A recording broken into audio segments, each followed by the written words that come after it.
नमस्कार. कल्पना करा की तुमच्याकडे एक जमिनीचा तुकडा आहे, पण तुम्ही त्याचे पूर्ण मालक नाही. तुम्हाला तो विकायचा आहे, पण त्यावर काही सरकारी निर्बंध आहेत. महाराष्ट्रातील हजारो जमीन मालकांसाठी खरं तर ही एक वस्तुस्थिती आहे. आज आपण अशाच दोन खूप गुंतागुंतीच्या जमीन प्रकारांवर सखोल चर्चा करणार आहोत. महारवतन आणि गायरान जमीन. आपल्या स्रोतांनुसार या दोन्ही जमिनींबद्दल लोकांमध्ये खूपच संभ्रम आहे आणि मुख्य प्रश्न एकच आहे.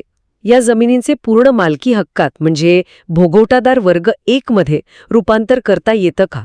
आजच्या आपल्या चर्चेचा उद्देश हाच आहे की या प्रश्नाचं अगदी स्पष्ट आणि नेमकं उत्तर शोधणं. चला तर मग हे सविस्तरपणे समजून घेऊया. चर्चेला सुरुवात करण्यापूर्वी आपण एक मूलभूत संकल्पना स्पष्ट करूया. जमिनीच्या मालकी हक्कांचे हे जे दोन वर्ग आहेत, भोगवटादार वर्ग 1 आणि वर्ग 2, यात नेमका फरक काय आहे? कारण याच फरकावर सगळं काही अवलंबून आहे, नाही का? नक्कीच. ही संकल्पना समजून घेणं खूप महत्त्वाचं आहे. महाराष्ट्र जमीन महसूल संहिता 1966 नुसार हे वर्गीकरण केलं आहे. सोप्या भाषेत सांगायचं तर भोगवटादार वर्ग 1 म्हणजे जुनी शर्त, म्हणजे पूर्ण निर्बंधमुक्त मालकी हक्क. अच्छा. ज्या व्यक्तीच्या नावे अशी जमीन आहे, ती व्यक्ती सरकारला काहीही न विचारता ती विकू शकते, गहाण ठेवू शकते किंवा बक्षीस म्हणून देऊ शकते. त्यावर सरकारचे कोणतेही निर्बंध नसतात. म्हणजे ही एक प्रकारे पूर्णपणे खाजगी मालमत्ता झाली, ज्यावर मालकाचा पूर्ण हक्क आहे. अगदी बरोबर. आणि याच्या अगदी उलट आहे भोगवटादार वर्ग 2, ज्याला नवी शर्त असेही म्हणतात. या जमिनी शासनाने विशिष्ट लोकांना म्हणजे विशिष्ट उद्देशांसाठी आणि काही अटींवर दिलेल्या असतात. उदाहरणार्थ भूमिहीन शेतकरी असतील, सैनिक किंवा इतर दुर्बल घटकांना दिलेल्या जमिनी. ओके. आणि यातली सगळ्यात मोठी अट म्हणजे त्या विकायच्या किंवा हस्तांतरित करायच्या असतील तर जिल्हाधिकाऱ्यांची पूर्व परवानगी घेणं बंधनकारक असतं आणि शासनाला नजराणा म्हणजेच एक प्रकारचा प्रीमियम भरावा लागतो. आज आपण ज्या दोन जमिनींबद्दल बोलणार आहोत त्या याच वर्ग 2च्या गुंतागुंतीशी जोडलेल्या आहेत. ठीक आहे. ही पार्श्वभूमी आता स्पष्ट झाली. मग सुरुवात महारवतन जमिनींपासून करूया. ह्या जमिनीचा नेमका इतिहास काय आहे आणि त्यावर हे नवी शर्त किंवा वर्ग 2चे निर्बंध आलेच का? यातली एक रोचक गोष्ट अशी आहे की या जमिनीचा संबंध थेट महाराष्ट्राच्या सामाजिक इतिहासाशी आणि आपल्या गावगाडा पद्धतीशी आहेत. पूर्वीच्या काळी गावगाड्यातील सेवा जसं की गावाचं संरक्षण करणं, दवंडी पिटणं किंवा निरोप पोहोचवणं, हो, या कामांसाठी महार समाजातील लोकांना उदरनिर्वाहासाठी जमिनी इनाम म्हणून दिल्या गेल्या होत्या. यालाच वतन म्हणत. ही त्यांची मालमत्ता होती, पण ती त्यांच्या सेवेशी जोडलेली होती. म्हणजे ही जमीन त्यांच्या कामाचा एक प्रकारचा मोबदला होती, बरोबर? हो, अगदी तसंच. पण स्वातंत्र्यानंतर जेव्हा सामाजिक सुधारणा झाल्या तेव्हा महाराष्ट्र कनिष्ठ गाव वतने निर्मूलन कायदा 1959 आणला गेला आणि ही वतनदारी पद्धतच बंद करण्यात आली. कायद्यानुसार या सगळ्या वतन जमिनी सरकार जमा झाल्या. पण सरकारने एक महत्त्वाचा निर्णय घेतला. काय निर्णय होता तो? ज्या मूळ वतनदारांकडे या जमिनी होत्या त्यांना त्या परत देण्यात आल्या. मात्र इथेच एक मोठी अट टाकण्यात आली. या परत दिलेल्या जमिनी भोगवटादार वर्ग 2 म्हणून दिल्या गेल्या. म्हणजेच जिल्हाधिकाऱ्यांच्या परवानगीशिवाय त्यांची विक्री बेकायदेशीर ठरली. पण हे ऐकायला थोडं अन्यायकारक नाही वाटत? म्हणजे ज्यांची जमीन होती त्यांनाच ती पूर्ण अधिकाराने परत मिळवण्यासाठी सरकारकडे पुन्हा परवानगी का मागावी लागावी? यामागे शासनाची नेमकी भूमिका काय होती? प्रश्न अगदी योग्य आहे. यामागे 2 मुख्य उद्देश होते असं दिसतं. पहिला म्हणजे या जमिनी मूळ दलित समाजाच्या हातातून जाऊ नयेत आणि त्यांची आर्थिक फसवणूक होऊ नये, हा एक सामाजिक सुरक्षेचा हेतू होता. आणि दुसरा, या जमिनींचा वापर कृषी किंवा राहण्यासाठी व्हावा, त्याचा व्यावसायिक सट्टा होऊ नये, हा एक नियंत्रणाचा हेतू होता. पण काळाच्या ओघात की नाही, यामुळे अनेक जमीन मालकांची अडचण झाली. जमीन असूनही त्यांना तिचा आर्थिक फायदा घेता येईना. बरोबर. मग आता यातून काही मार्ग आहे का? या जमिनी वर्ग 1 मध्ये रूपांतरित करता येतात का? होय, आता निश्चितपणे मार्ग आहे. अनेक वर्षांच्या मागणीनंतर शासनाने, मला वाटतं 2019 मध्ये 2019 मध्ये महाराष्ट्र जमीन महसूल नियम 2019 आणले. या नियमानुसार ठराविक नजराणा किंवा अधिमूल्य भरून या जमिनी कायदेशीररित्या वर्ग 1 मध्ये रूपांतरित करता येतात. हा नजराणा जमिनीच्या चालू बाजारभावावर म्हणजे रेडी रेकनर दरावर अवलंबून असतो. अच्छा, इथेच खरा मुद्दा येतो. हा नजराणा नेमका किती असतो? कारण हे आकडे ऐकून अनेकांना भीती वाटते. हो, हे आकडे थोडे गोंधळात टाकणारे वाटू शकतात, पण एका उदाहरणाने ते स्पष्ट होईल. नजराण्याचा दर जमिनीच्या वापराप्रमाणे आणि तुम्ही अर्ज कधी करता यावर ठरतो. शासनाने लोकांना प्रोत्साहन देण्यासाठी वेळोवेळी सवलत योजना आणल्या आहेत, ज्यांना मुदतवाढ दिली जाते. सध्या पण आहे का अशी काही योजना? हो, सध्या डिसेंबर 2025 पर्यंत मुदतवाढ प्रस्तावित आहे. तर या सवलतीचा नेमका काय फायदा होतो? खूप मोठा फायदा होतो. समजा पुण्याच्या जवळ 1 एकर महार वतन जमीन आहे, ज्याची रेडी रेकनर किंमत 50 लाख रुपये आहे. जर मालकाने सवलतीच्या काळात निवासी वापरासाठी अर्ज केला तर त्याला फक्त 15% म्हणजे 7.5 लाख रुपये नजराणा भरावा लागेल. बाप रे, फक्त 15%? हो, पण जर ही मुदत संपली आणि नंतर अर्ज केला तर तोच आकडा 60% म्हणजे थेट 30 लाखांवर जाईल. म्हणजे तब्बल 22.5 लाखांचा फरक. अगदी, म्हणजे वेळेवर निर्णय न घेतल्यास एकाच जमिनीसाठी एवढा मोठा फटका बसू शकतो. हा फरक इतका मोठा आहे की अनेक कुटुंब हा खर्च उचलूच शकत नाहीत. आणि यात अजून एक महत्त्वाची गोष्ट आहे. महसूल मंत्र्यांनी केलेल्या घोषणेनुसार जे मूळ खंडकरी शेतकरी आहेत, म्हणजे मूळ वतनदार किंवा त्यांचे थेट वारस, हो, त्यांना जर स्वतःच्या वापरासाठी जमीन वर्ग 1 करायची असेल तर कोणताही नजराणा आकारला जाणार नाही. अरे वा. ही एक खूप मोठी सवलत आहे. पण जर त्यांनी ती जमीन कोणाला विकली असेल तर नवीन खरेदीदाराला मात्र पूर्ण नजराणा भरावा लागतो. हे तर खूपच महत्वाचं आहे. पण आपल्या स्रोतांनुसार अनेक लोकांनी परवानगी न घेताच या जमिनी विकल्या आहेत. त्याचं काय होतं? आपण पुण्यातील एका मोठ्या घोटाळ्याबद्दलही ऐकलं आहे. हो, ही एक प्रचंड मोठी आणि गुंतागुंतीची समस्या आहे. माझ्याकडे एकदा एक अशी केस आली होती जिथे एका कुटुंबाने 30 वर्षांपूर्वी एक वतन जमीन विकत घेतली होती.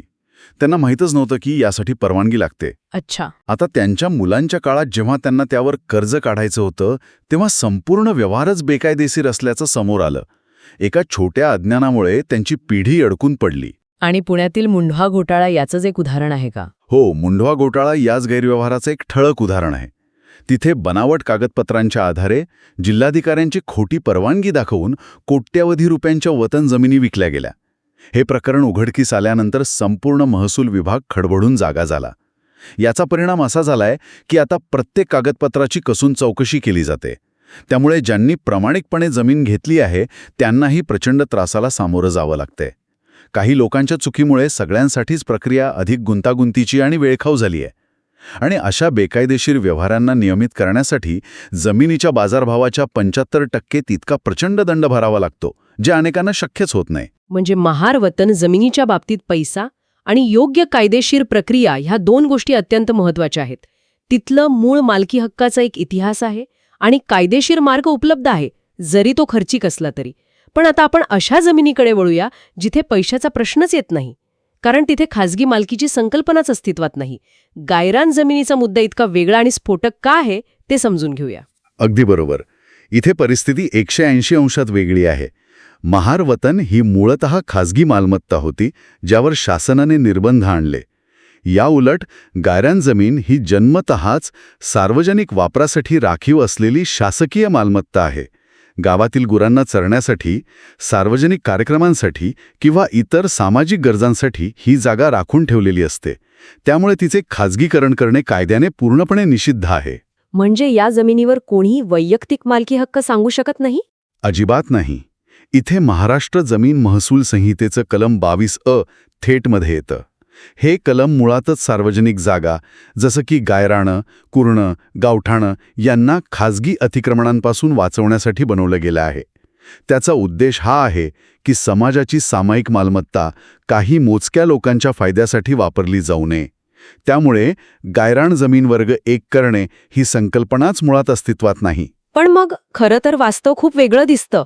अनेक गायरान जमिनींवर मोठी अतिक्रमणं झाली आहेत, लोकांनी पक्की घरं बांधली आहेत, काही ठिकाणी तर वस्त्यांच्या वस्त्या वसल्या आहेत. त्यांचं काय? हाच खरा संघर्षाचा मुद्दा आहे.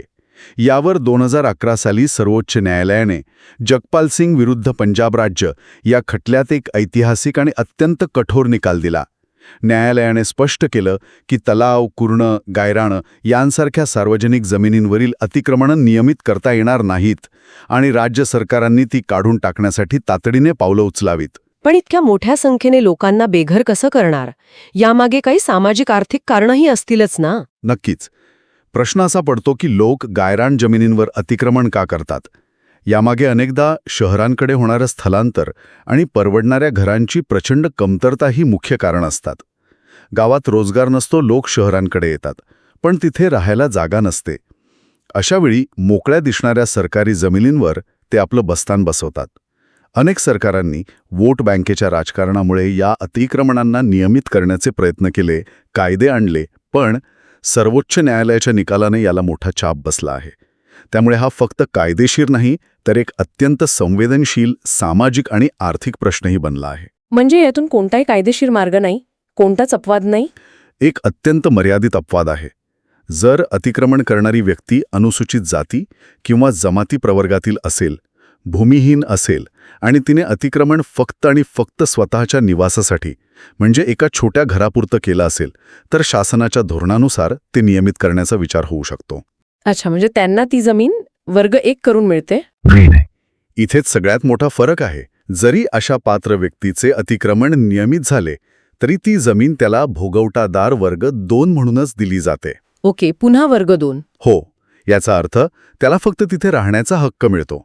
ती जमीन विकण्याचा, भाड्याने देण्याचा किंवा हस्तांतरित करण्याचा अधिकार त्याला मिळत नाही. जर त्याने तसं करण्याचा प्रयत्न केला, तर सरकार ती जमीन परत काढून घेऊ शकते. थोडक्यात, गायरान जमिनीची मालकी मिळवणं जवळपास अशक्य आहे. हे खूपच वेगळं चित्र आहे. म्हणजे दोन्ही जमिनींच्या बाबतीत नियम, प्रक्रिया आणि परिणाम पूर्णपणे भिन्न आहेत. श्रोत्यांच्या सोयीसाठी आपण या दोन्हींची थेट तुलना करूया का, जेणेकरून त्यांच्या मनातील गोंधळ दूर होईल? हो, ही तुलना खूप उपयुक्त ठरेल. आपण 5 मुख्य मुद्द्यांवरून फरक पाहू. 1. कायदेशीर स्थिती. महार वतन ही अटींवर आधारित खाजगी मालमत्ता आहे, तर गायरान ही पूर्णपणे सार्वजनिक मालमत्ता आहे. हा मूलभूत फरक आहे.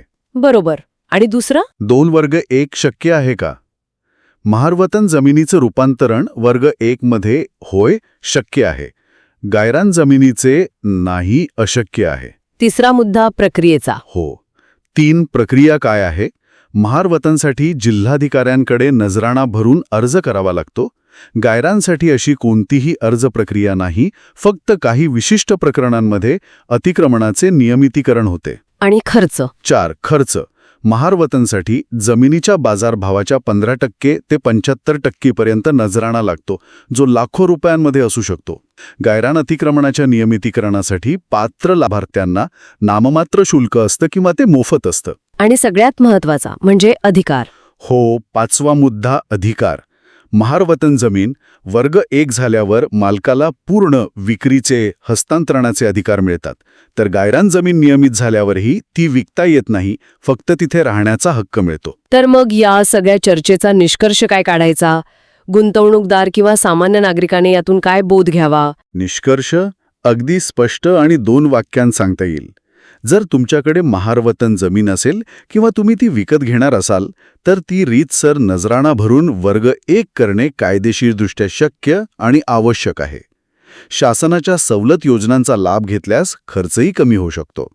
पण जर तुम्ही गायरान जमिनीवर घर बांधण्याचा किंवा ती विकत घेण्याचा विचार करत असाल, तर त्यात प्रचंड मोठा कायदेशीर धोका आहे. सर्वोच्च न्यायालयाच्या आदेशानुसार अशी अतिक्रमणं आज ना उद्या काढली जाऊ शकतात आणि तुमची आयुष्यभराची कमाई क्षणात मातीमोल होऊ शकते. तर आजच्या चर्चेतूनही अगदी स्वच्छ झालं की महारवतन आणि गायरान या दोन्ही जमिनींचे कायदे, प्रक्रिया आणि परिणाम यात जमीन अस्मानाचा फरक आहे. एकाला स्पष्ट खर्चिक मार्ग आहे, तर दुसऱ्याला कायदेशीर अडथळ्यांची एक मोठी भिंत आहे. बरोबर. म्हणूनच कोणतीही जमीन खरेदी विक्री करण्यापूर्वी, विशेषतः अशा प्रकारच्या जमिनींच्या बाबतीत तज्ज्ञ वकिलाचा किंवा महसूल अधिकाऱ्याचा सल्ला घेणं हे नेहमीच शहाणपणाचे ठरते. कागदपत्रांची सखोल तपासणी केल्याशिवाय कोणताही व्यवहार करू नये. आजच्या चर्चेनंतर एक विचार मनात येतोय. एकीकडे आपल्याकडे वतनदारीसारख्या शतकानुशतके जुन्या जमीन धारणा पद्धती आहेत आणि दुसरीकडे विकासाच्या आणि घरांच्या आधुनिक गरजा. शहरांचा विस्तार होत असताना गायरांसारखी सार्वजनिक संसाधने जपण्याचं आव्हान आणि वतन जमिनींसारख्या प्रतिबंधित जमिनींची आर्थिक क्षमता वापरण्याचं दडपण, या दोन्हीमध्ये योग्य संतुलन कसं साधता येईल? समाजाचे खरे हित कशात आहे? सार्वजनिक जागा वाचवण्यात की वैयक्तिक मालमत्तेला मोकळे करण्यात? यावर नक्की विचार करा.